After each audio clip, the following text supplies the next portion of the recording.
Hello everyone, I hope you all are fine. Friends, इस video में हम ये जानेंगे कि एचआरए रिबेट जो होती है वो कितनी मिलती है और उसे कैसे कैलकुलेट करते हैं। ये इनकम टैक्स से रिलेटेड है। मैंने अभी एक वीडियो अपलोड किया था जिसमें मैंने इनकम टैक्स कैलकुलेट करना बताया था। उसी में एक एचआरए रिबेट का पार्ट होता है। तो आज एचआरए रिबेट के लिए मैंने एक अलग से वीडियो बनाया है ताकि आप उसको ईजिली समझ सकें। तो चलिए स्टार्ट करते हैं। मैंने आपके समझने के लिए एक शीट बनाई हुई है जिसमें मैं एक एग्जांपल से आपको समझाऊंगा कि एचआरए रिबेट क्या होता है और एचआरए रिबेट कितने अमाउंट तक मिलता है। तो एचआरए रिबेट जो होता है वो इनकम टैक्स के सेक्शन 10 to 13A का पार्ट होता है। तो इस पे मैंने आपको एक शीट बनाई हुई है। जैसे बेसिक पे अगर किसी की है उसको 50,000 लेट किया हुआ है। डियरनेस अलाउंस है, मैंने आपको एग्जाम्पल के लिए 20% लिया हुआ है। और हाउस रेंट अलाउंस है, वो मैंने 25% लिया हुआ है। तो इसको देखते हैं। अगर 50,000 बेसिक पे है तो डीए 20% यानी कि 10,000 रुपीज हुआ और 25% एचआरए के रेट से 12,500 हुआ। हमने यहाँ पर यह भी सपोज किया है कि अगर वो व्यक्ति रेंट पे रहता है तो वो 10,000 रुपए महीने का रेंट देता है। तो ये सारे मंथली फिगर्स हैं। चलिए इनको हम एनुअली देख लेते हैं कि ये अमाउंट एनुअल कितना होगा। तो बेसिक पे अगर 50,000 है तो एनुअल ये अमाउंट 6 लाख रुपीज होगा। और डीए 10,000 है तो एनुअली ये 1,20,000 होगा। एचआरए 12,500 है तो ये एनुअली 1.5 लाख रुपए होगा। और अगर 10,000 रुपए रेंट है तो पूरे साल का रेंट 1,20,000 रुपए होगा। यहाँ तक आई होप आपको सभी कुछ समझ आ गया होगा। अब एचआरए रिबेट कितनी मिलती है, तो बेसिकली इसमें 3 पार्ट होते हैं। उन 3 पार्ट को कैलकुलेट करेंगे और उसमें जो भी सबसे कम होगा वो हमको एचआरए रिबेट के रूप में मिलता है। देखिए मैंने यहाँ पे लिखा हुआ है मिनिमम ऑफ द फॉलोइंग। तो फर्स्ट होता है HRA given by the employer. तो एम्प्लॉयर ने कितना एचआरए दिया है आपको, जो आपको सैलरी देता है उसने आपको कितना एचआरए दिया हुआ है। तो इस केस में 1.5 लाख रुपए है। तो यहाँ पर एचआरए जो एम्प्लॉयर ने दिया है वो 1.5 लाख रुपए हो गया। सेकेंड ऑप्शन है actual rent minus basic plus DA का 10%। तो यहाँ पे मैंने आपको समझाने के लिए कैलकुलेट किया हुआ है। एक्चुअल रेंट हमने कितना दिया था, 1,20,000 रुपए। उसमें हम माइनस कर देंगे, क्या माइनस करेंगे, बेसिक जो कि 6 लाख रुपए थी और डीए कितना था, 1,20,000 रुपए।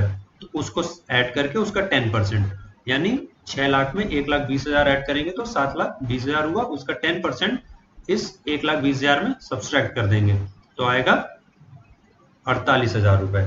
तो actual rent minus basic plus DA का 10%, ये हुआ 48,000 रुपीज। अब तीसरा ऑप्शन क्या होता है, 50% ऑफ बेसिक प्लस डीए। तो जो आपकी बेसिक है यानी 6 लाख रुपीज प्लस डीए इसमें ऐड करेंगे और इसका 50% निकालेंगे। तो यहाँ पर हम इसको कैलकुलेट करते हैं। तो 7,20,000 का 50% हुआ 3,60,000।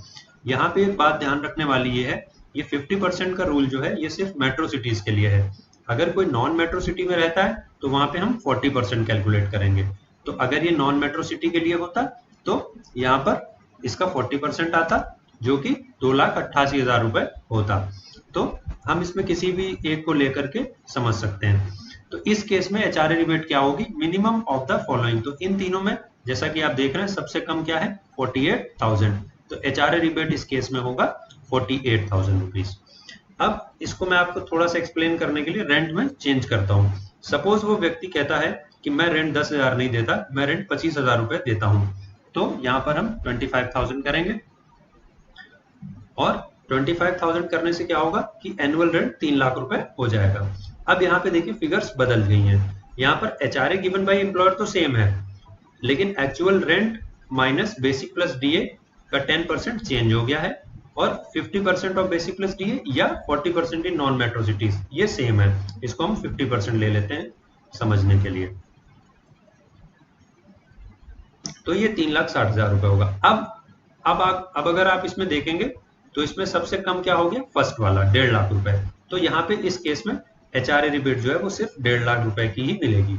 तो आपको इसी तरीके से अपनी सैलरी का कैलकुलेशन करना है और उससे ये तीनों पॉइंट निकालने हैं। पहला कि आपको एचआरए कितना मिला, दूसरा आपने जो रेंट पे किया उसमें बेसिक प्लस डीए का 10% हम माइनस कर देंगे, तीसरा आपकी जो बेसिक और डीए है उसका 50% अगर आप मेट्रो सिटीज में हैं, और अगर आप नॉन मेट्रो सिटीज में हैं तो उसका 40%। इन तीनों अमाउंट में जो भी सबसे कम होगा उस अमाउंट की हमें रिबेट मिलेगी, वो मिलेगी section 10 to 13A of income tax.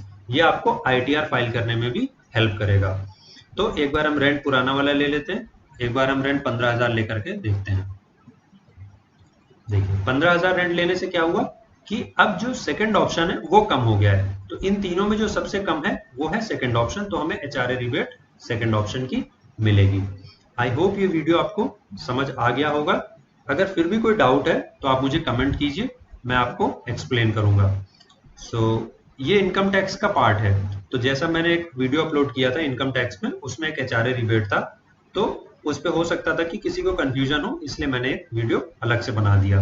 I hope ये वीडियो आपको अच्छा लगा होगा। मिलते हैं नेक्स्ट वीडियो में।